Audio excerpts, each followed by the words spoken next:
Hello guys, നമസ്കാരം. അങ്ങനെ രണ്ടാമത്തെ കളി ഇന്നത്തെ രണ്ടാമത്തെ കളിയും കഴിഞ്ഞു. അപ്പം മുംബൈയും CSKയും ആയിരുന്നു.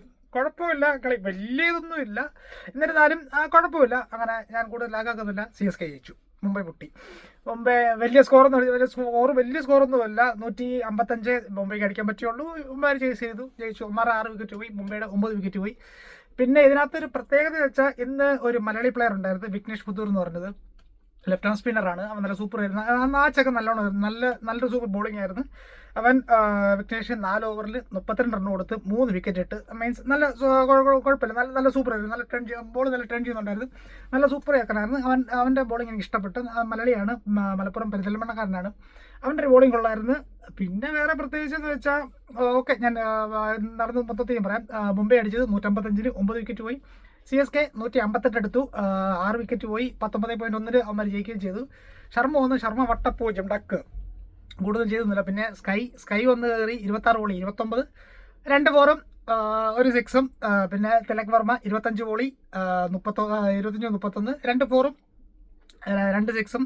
അത് കഴിഞ്ഞ് പിന്നെ അടിച്ചു വെച്ചാൽ ആരും അടിച്ചൊന്നുമില്ല. പിന്നെ ദീപക് ചേർ അവസാനം ക്ലൈമാക്സിന് അണയാൻ പോകുന്നത് ആളിക്കത്തെന്ന് പറയുന്നതോടെ ക്ലൈമാക്സിൽ വന്ന് ദീപക് ചേർ വന്ന് 15 ബോളി 28.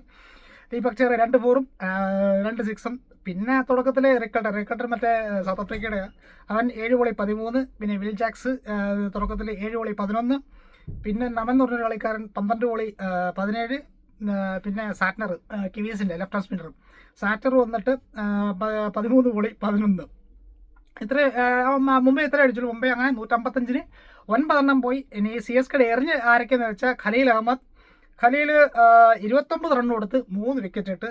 ഇനിയാണ് ഒരു മെയിൻ താരം, അഫ്ഗാനിയാണ്, ലെഫ്റ്റ് ഹാൻഡ് സ്പിന്നർ, വേറെ ആരുമല്ല, നൂർ അഹമ്മദ്. നല്ല സൂപ്പർ ഏരിയ. മീൻസ് അവൻ വെറും 18 റണ്ണേ കൊടുത്തുള്ളൂ, പക്ഷെ 4 വിക്കറ്റ് ഉണ്ട്. അവനാണ് മുംബൈയുടെ അടപടൽ മൊത്തത്തിൽ ഇതാക്കിയത്. വെറും 18 റണ്ണേ കൊടുത്തുള്ളൂ, പക്ഷെ 4 വിക്കറ്റ് ഇട്ട്. നല്ല കിണ്ണ പറയായിരുന്നു. പിന്നെ അശ്വിൻ 1 വിക്കറ്റ് ഇട്ട് 31 റൺ കൊടുത്ത് 1 വിക്കറ്റ് ഇട്ടു. പിന്നെ നാഥൻ എല്ലിയസ് കങ്കാരുവിൻ്റെ, അവൻ 38 റൺ കൊടുത്തിട്ട് 1 വിക്കറ്റ് ഇട്ടു. അങ്ങനെ മുംബൈയുടെ ബാറ്റിംഗ് കഴിഞ്ഞ് മുംബൈ അങ്ങനെ 155-ന് 9 റണ്ണം പോയി. പിന്നെ CSK തുടങ്ങി. CSKയിൽ ഓപ്പണിംഗ് കൊള്ളായിരുന്നു. അതായത് രച്ചിൻ രവീന്ദ്ര 45 ബോളി 65, നോട്ട് ഔട്ടാണ്, ഔട്ടായിട്ടില്ല.